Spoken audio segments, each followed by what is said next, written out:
And we have a show for you today. This is action-packed. Daniel and Lindsay are husband and wife, but they're going to be talking about two completely different issues. And then Kyle Drew is going to be here answering some Facebook questions. This is a action-packed day. I'm going to be teaching you about Aspergillus mold. Is this in the cereal your kids are eating? And finally, do I have a treat for you in the opening of today's show?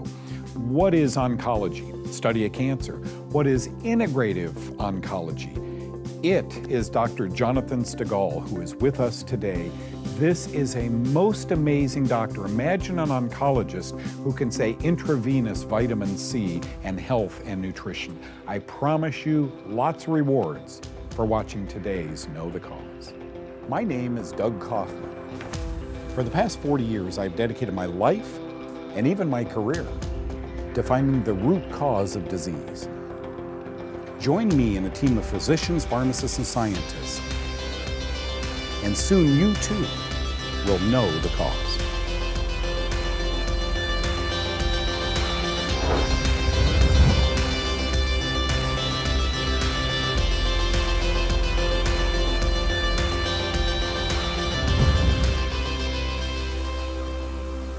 You see peripherally there, Dr. Jonathan Stigall. He is with us today, all the way from the Georgia, great state of Georgia.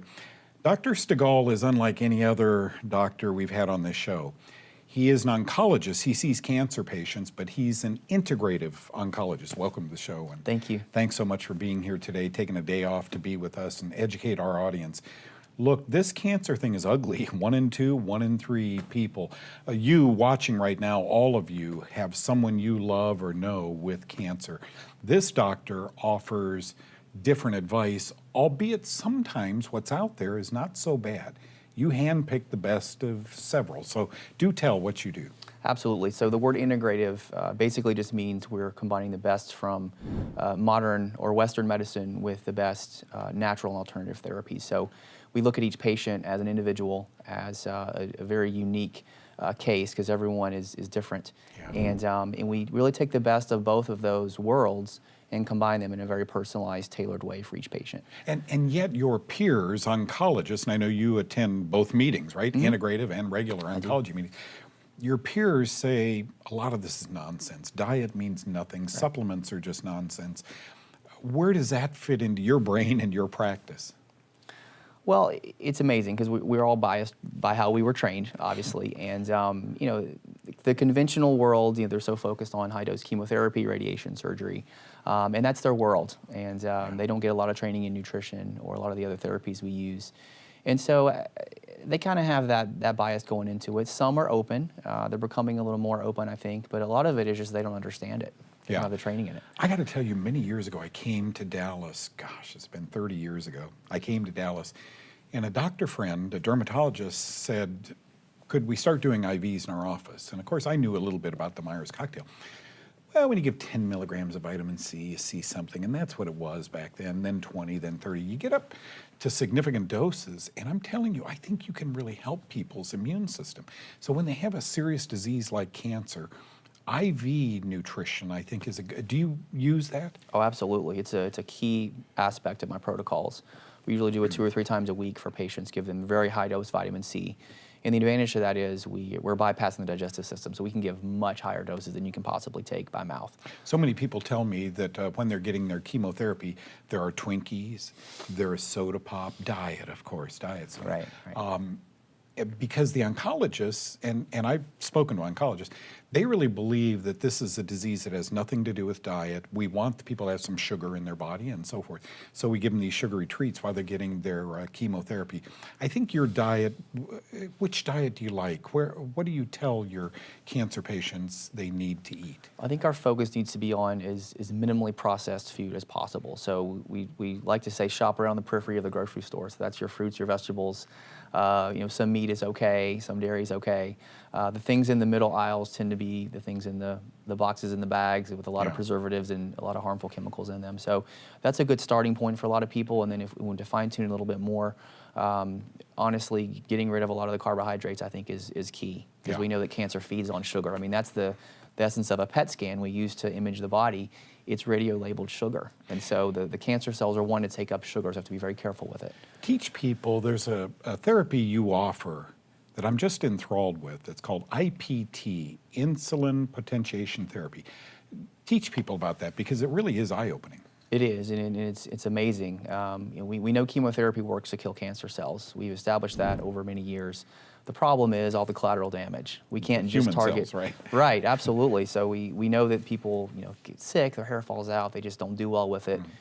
It harms their immune system. And so the great thing about insulin potentiation therapy, or IPT, is we're able to give very small doses of chemotherapy, about 10 to 20% of that full dose.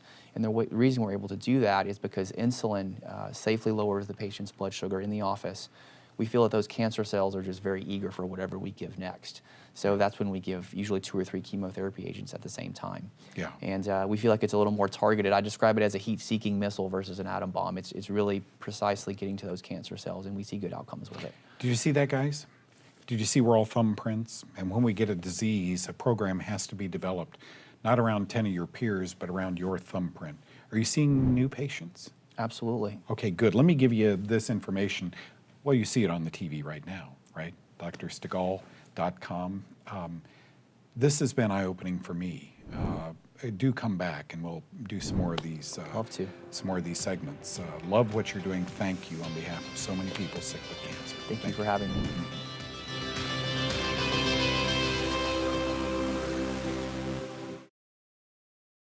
I want to take just a segment, 5 minutes, 6 minutes today, and educate you a little bit more on fungus. Folks, it's a very, very deep field. I see why they don't teach it in medical school, because I think for many it's more difficult than pharmacology itself, which is very, very difficult, chemistry course.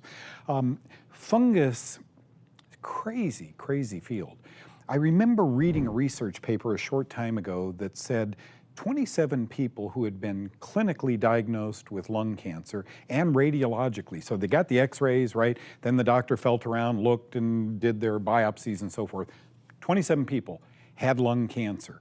As it turns out, they had a type of fungus in their lungs called Aspergillosis, or Aspergillus, that causes Aspergillosis, a systemic infection of that fungus. And then they form in balls called Aspergillomas, right? And so these were misdiagnosed. All 27 got better on antifungal drugs. And I have to ask, how rare is cancer misdiagnosis? Okay, let's study just Aspergillus today, very quickly. Aspergillus fungus, it has 2 characteristics. It eats dead or decaying vegetation, and it lives on board in our own tissues. It's a parasite, right? Causes diseases in many crops, especially corn, but other grains as well. It makes the poison and cancer-causing mycotoxin aflatoxin. It causes aspergillosis infections of the lung and sinuses. Aspergillomas are fungus balls that can invade the lungs and other human cavities. 3 species are commonly seen, but isn't that interesting? So an aspergilloma can form in the lung after you've breathed aspergillus or maybe eaten a lot of corn. You know where I'm going with this, right? There are 3 common species. One is called fumigatus, most common form of invasive aspergillosis. It can disseminate, it runs through the bloodstream and makes aflatoxin and gliotoxin, which interrupts the function of our white blood cells. I wonder how many people have been diagnosed with white blood cell diseases, leukemia, etc., and end up wondering if they have a fungal infection or leukemia. A very dangerous fungus linked to many health problems. Typically lives in the soil and in moldy buildings where it becomes inhaled. Okay, that's just one. And that's just one fungus. And it makes several mycotoxins, several poisons. There are lots of fungi out there that are pathogens to man that cause disease in man. Then there's flavus, okay, Aspergillus flavus, found in stored grains. It can invade your arteries, eyes, sinuses, lungs, or brain, causes infarction, it's called tissue death, produces the genotoxic carcinogen called aflatoxin. It can cause hepatitis, liver cancer, and immune system suppression. Wait a minute, if a fungus causes liver cancer, is it really liver cancer or is it liver fungus? Should every liver cancer patient first go on antifungal drugs and our phase 1 diet to see if you can starve it and kill it? I think so, but folks, our oncologists today don't go that way. They don't know anything about this fungus, okay? The final one is Aspergillus niger. Aspergillus niger is used to make high fructose corn sweeteners. Beano and citric acid used in soda, right? That's so interesting. Associated with the tinnitus, hearing loss, hair loss, skin conditions, abdominal pain, vomiting, and acid reflux. This is a tough mold, tough fungus, okay? Aspergillosis. It causes an Aspergillus is the name of it. And finally, how are we exposed to this? Cereal and other grains, especially corn, high fructose corn sweeteners and soda pops that have HFCS in it, soil. Have you been gardening? You've been out gardening and now you find yourself sick, you can't breathe, you got COPD or asthma? Could it have been in the soil? You picked up some Aspergillus. This is not rare. Accurately diagnosing it is extremely rare. I'm a FUPO head, fungus until proven otherwise. I wish every breathing problem would go to a doctor and say, give me some antifungals, I want to take a month, I'm going to change my diet, follow Kaufman's phase 1 diet, and see if I don't get fixed with your antifungal. Buildings that have leaked, and especially in the immunocompromised population. I don't believe that, but I always say that. I think if you're commonly exposed to fungus, I don't think you need to be immunocompromised because it's going to make you immunocompromised. If you suspect Aspergillus, find a doctor who will prescribe systemic antifungals. Go on our diet, our phase 1 diet. Use natural antifungals like caprylic acid, oregano, vitamin C, olive leaf, etc. Healing takes time. It can take many months to heal. It took you a long time to get sick. Sweat, sauna, chlorophyll. There are so many natural approaches, folks. We rush to a doctor, and I would too if I had breathing problems or I had a big thing in my lung, right? I'd get to a doctor too. But boy, they're going one direction. They're going to start you on medication or surgery. Ask the doctor if you have a couple of months to investigate whether or not a mold like Aspergillus might have contributed to this health problem, your breathing problem or your lung problems. So glad you joined us today. Tell your friends about Know the Cause. Help me disseminate this good news. I'll be right back with more. Did you ever do lunges when you were exercising? Daniel teaches us how to do them. Oh, to be in my 30s again and do those. Sore for 2 days. Then afterwards, swollen ankles, cold sores. Kyle Drew and I are going to answer some Facebook questions. Here we go.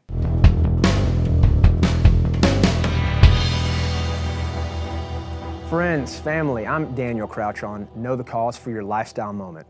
We were talking a little earlier with some of my awesome, beloved, beautiful, wonderful staff about anxiety and weight gain. And I'm making the point, anxiety causes weight gain because when I'm stressed and I'm worried, I'm probably gonna go to the refrigerator and I'm gonna look for a temporary solace. I'm gonna say, okay, I'm worried, I'm concerned, God, I don't have enough money to pay my bills, or my child's in the hospital, or things aren't going well in my business, blah, blah, blah. And then you want something in the temporal realm to make you feel better. So I'm gonna eat something like some sugar that's gonna make me feel better for a few minutes, but it's actually like running a credit card. It might make you feel good for a second, but when the bill comes, you certainly don't feel better. And what do you have? More anxiety. So let's transmute our fear, our worry, our concern.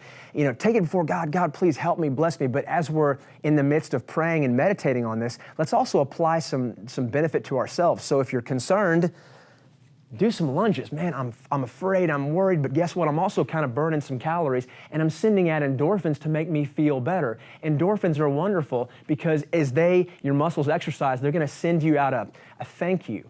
They're gonna send you out a, hey man, I really appreciate you taking the time to focus on me and pump blood through me and send energy and oxygen to me. So as I'm praying and meditating, Lord, what do I do? Will you show me where I need to go? Will you help me? All the while, I'm helping myself create these endorphins, which are going to do what? They're going to mitigate your anxiety. I already feel better. I've oxidized my lungs. I've pumped oxygen into my bloodstreams, into my muscles, into my brains, and I already feel a modicum better than I did a few minutes ago when I was just sitting here stressing, taking that slow march to the refrigerator. Stop. Don't do that. It's never blessed you before. Rather, stay here, okay, and help yourself. Take that energy and apply it to a place where you can get stronger, because it hurts, the energy does. The pain, the worry, the anxiety, it can cause you so much.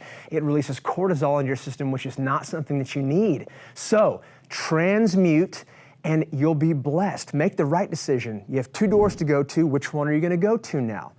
Please come back and check us out again. We're going to give you more great tips. As always, I'm Daniel Crouch on Know the Cause Lifestyle Moment.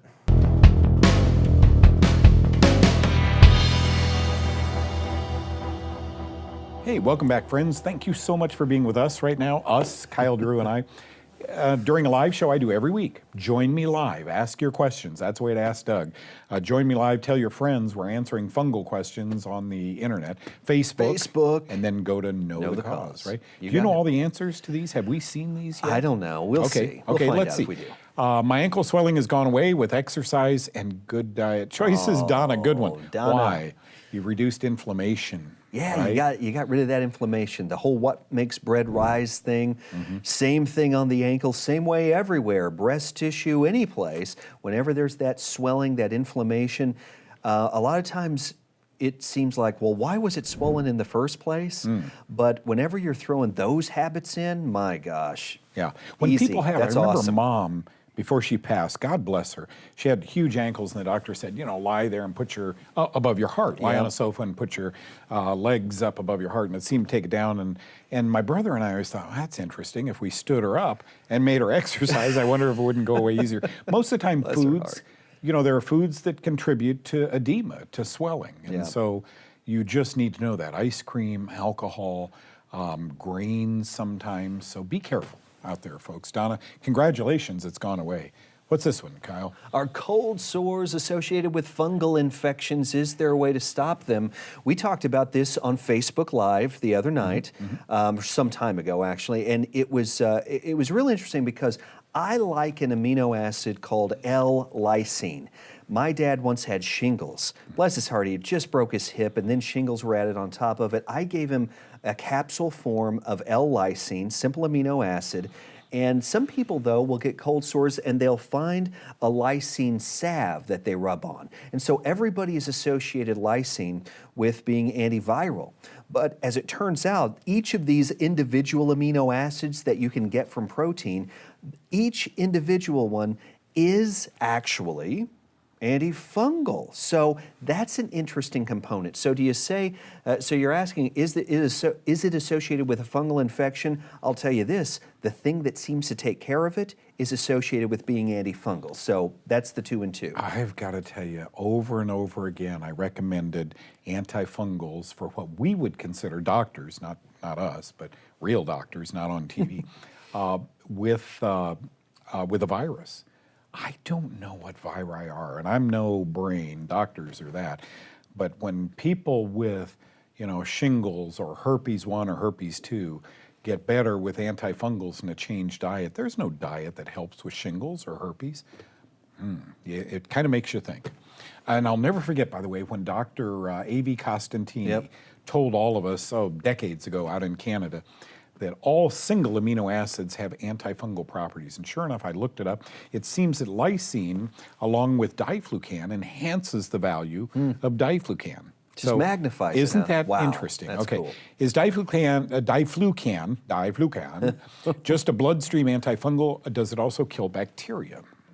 No, I think it's an antifungal and that's it. When you look at the package insert, which is that thing that you never ever read. Nobody can read it. Because it's 20,000 pages long, reduced down to a font that can fit onto a single page. What's a -0.2 font? Yeah, You know?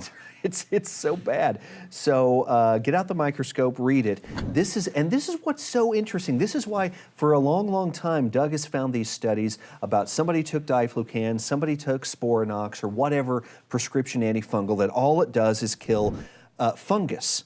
But they took it when they had cancer. And it was to help deal with a toenail infection or something like that. But in the process, it just, the metastasis seems to stop, everything else, only by killing fungus. New word in pharmaceutical medicine, it's called repurposing. They're now talking about repurposing Sporanox, the toenail antifungal pill, repurposing it to treat what? Cancer. Isn't that amazing? So cancer, antifungal, you see where we're going, right? Thanks for joining us. You know, Nurse Jenny Hrabachik always talks about cancer. Can you imagine standing in a shower and worrying about the spray on you? She'll talk about that, and then into the kitchen we go for yellow squash with Lindsay.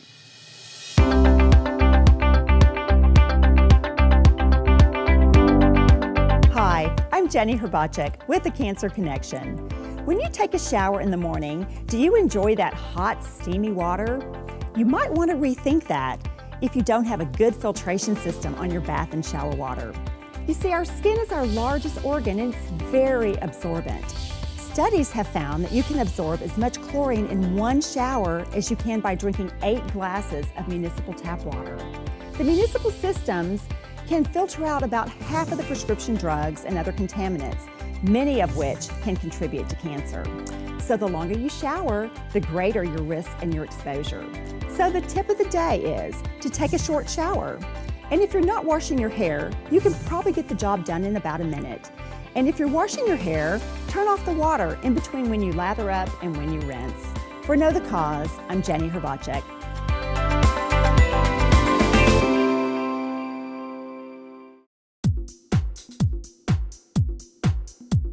If you're anything like me, you're happy there's a grain-free spaghetti available for all those days when we might have a pasta craving. I love spaghetti squash and will make it so many different types of ways when I have just one on hand. I'll do the classic spaghetti and tomato sauce, but add some crushed red pepper and maybe even some wilted greens. I'll make a casserole and use the spaghetti squash strings as the noodles for my layers. And I'll even make a grain-free hot breakfast like an alternative to oatmeal by adding some sliced figs, pecans, and a drizzle of organic maple syrup or honey. Sounds crazy, but all the slightly sweet, nutty flavor is delicious in so many different ways. The only thing I don't like about a spaghetti squash is how hard it is to cut into. I feel like I'm gonna slice off a finger every time I try to get through one of those bad boys raw.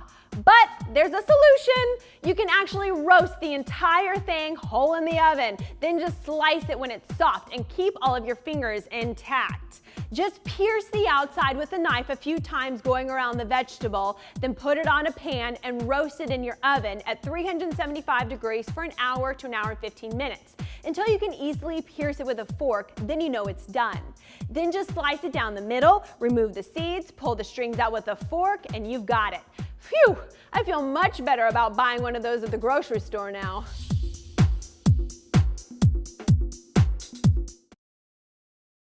If I had cancer, Dr. Stigall would be a doctor I would see. There's a world of difference between oncology and integrative oncology. He is an integrative oncologist, so pick up the phone, give him a buzz. Folks, he is accepting patients and would love to see you. Thank you, all of the correspondents, all you guys, Kyle and everybody else with Know the Cause. God bless you guys. Have a safe day, and thank you for watching. See you next time.